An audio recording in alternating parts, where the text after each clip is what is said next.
Hi everyone, and welcome to Tribe Talks. Today I'm going to be talking about the tribe Elephants. Now, my idea for this series of videos is to talk about an either underrepresented or interesting tribe of creatures in Magic the Gathering. I also want to talk about what I think the ideal deck for them is, or decks.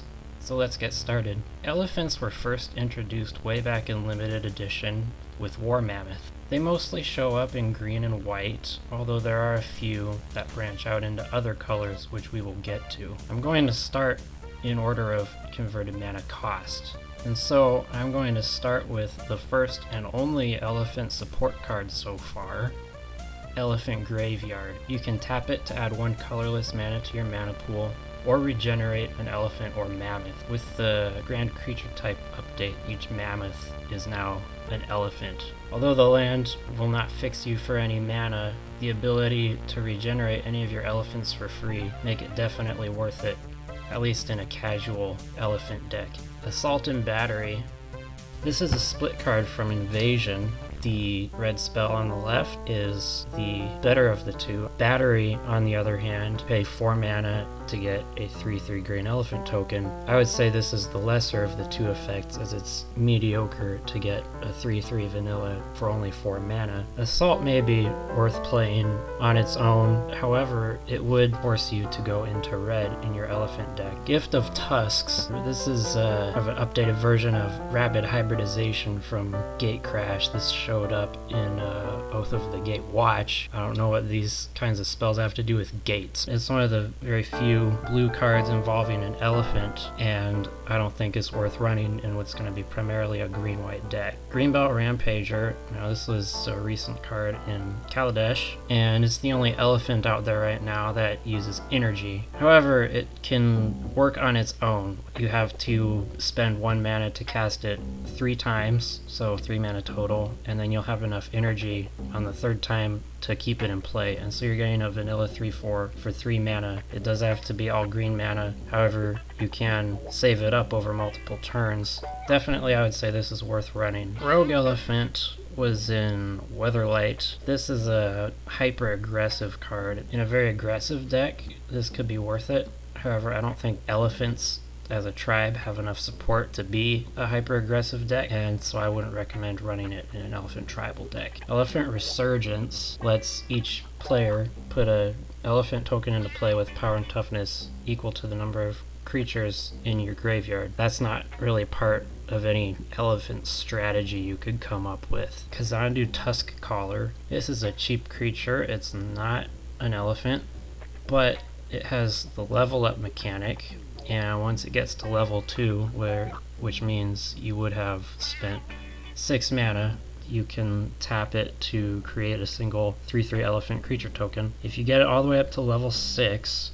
then you can tap it to make 2 elephant creature tokens. This one is good in a ramp elephant deck when you can get a lot of mana with a lot of mana elves, mana dorks, whatever you want to call them. You'll be able to level this up and start cranking out those elephant tokens. Loxodon Peacekeeper. This is an interesting one. It's a 4/4 for 2 mana, so as you might imagine, it's got a pretty big downside. At the start of your turn, the player with the lowest life will get control of this. Things like paying life for benefits and whatnot are not part of any other elephant cards. And so, while this isn't necessarily a bad card, it does not fit any kind of elephant tribal deck. Call of the Herd is just a really efficient flashback spell. Elephant Guide. This is one of the auras that kind of mitigates the downside of putting 2 cards worth of eggs into 1 creature basket, if you will. The enchanted creature gets +3/+3 for 3 mana. When the creature that was enchanted dies, you get a 3/3 green elephant token. So that's a lot of power and toughness spread out over turns for just 3 mana. Fairgrounds Trumpeter is another Kaladesh card. At the end of your turn, if any +1/+1 counters were put on something, you can put a +1/+1 counter on Fairgrounds Trumpeter. There are some elephant cards that deal with +1/+1 counters. However, none of them are particularly cheap, so I would not recommend running this in an elephant deck. Loxodon Smiter. Now, this guy was really good in the standard format when Return to Ravnica block was legal. I think it also sees a lot of play in modern. It can't be countered. If someone causes you to discard it, you can play it for free. Being a 4/4 for only 3 mana that can't be countered is what makes this guy so good. Loxodon Gatekeeper, this is a very controlling elephant card. That seems to be a bit of a theme with some of the white elephant cards, although it's not super fleshed out. For this one, all your opponent's permanents will come into play tapped. Oh, no planeswalkers, because those weren't around when this came out. This one, I think, will be good in a controlling or ramp style elephant deck. I'll get to that at the end. Loxodon Hierarch. When you play this, you get 4 life, and you can pay a white and a green mana to sacrifice it and regenerate all of your creatures. Just a solid, efficient creature card. War Mammoth.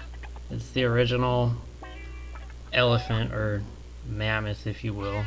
It's 4 mana 3/3 with trample. Not worth it. Not good anymore. I don't think it was ever good. Don't use it. Avalanche Tusker. It's got 3 colors. Wants you to add blue and red mana to the green that you would normally want for elephants. While it's a decent creature, the 3 colors make it not worth running in an elephant deck. Bestial Menace is a 5 mana sorcery spell, also known as Cone of Creatures because it's similar to Cone of Flame. You get a 1/1 green snake, 2/2 green wolf, and a 3/3 green elephant. So it's 6 power and toughness for 5 mana. It's great when it's been unlimited, but as far as constructed decks go, well, it's not bad. Ivory Tusk Fortress. This one makes you add black. It's a Abzan card to the green and white that you're probably already using. You can basically give your creatures with +1/+1 counters on them Vigilance. Again, there aren't a lot of elephants that produce +1/+1 counters, so in Elephant Tribal, this is probably not worth using. It does have some great stats for the cost, but having to add that 3rd color make it not so great for an elephant deck. Spelltithe Enforcer is another control elephant card. When an opponent casts a spell, they have to sacrifice a permanent unless they pay 1 mana. It might be alright in a controlling or ramp elephant deck, but in general, I don't think I'd use it. Sandstep Mastodon is pretty massive. It has reach. When you play it, you bolster 5. If this is the only thing you play, it'll become a 10/10. This is the main elephant that actually produces +1/+1 counters. It's very expensive. You have to ramp up to it. I think there is a better option available ramp elephant deck. And lastly, we have Terastodon. When it enters play, you can destroy up to 3 non-creatures, but for each one you destroy, its controller gets a 3/3 elephant token. So there's a couple things you can do with this. You can get rid of some of your opponent's stuff that is more threatening than a vanilla 3/3, or you can upgrade some little token creatures that you've got. In an Elephant Tribal deck, you're pretty unlikely to have any little 1/1s running around that you want to change into a 3/3 vanilla, so this is mostly going to be to get rid of nasty stuff your opponent has. These are the elephant cards which I would recommend starting at for a mid-range elephant deck. You have Greenbelt Rampager, Call of the Herd, Loxodon Smiter at effectively 3 mana. As I said before, Greenbelt Rampager is a bit more flexible. Loxodon Hierarch and Chameleon Colossus, you could call it cheating a little bit, but it is something you'll be able to regenerate with that elephant graveyard. I think Bestial Menace is the best curve topper for this type of elephant deck, but I probably would not play more than 2 or 3. This is what you might run for a ramp elephant deck. Now, this does not have any mana producers or ramp cards in it because none of the elephants really do that, You'll have to add things like birds of paradise, Yanawar, elves, etc. But Kazandu Tuskcaller is something you can dump a lot of mana into to go wide. Call of the Herd, with its flashback cost, which is very efficient overall, is another place to spend your mana. Loxodon Smiter is just the best elephant card there is right now. Loxodon Hierarch, also worth running.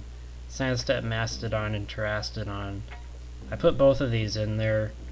Probably you're going to want to play Terastodon over Sandstep Mastodon, but in a casual setting, I would not yell at you for doing either. And that's all. I hope you learned something new from this, however small. Let me know what you think. If you think I'm an idiot and I shouldn't do this again, let me know. But I might not listen. I might try again. Because like an elephant who never forgets, I strive not to give up. Bye.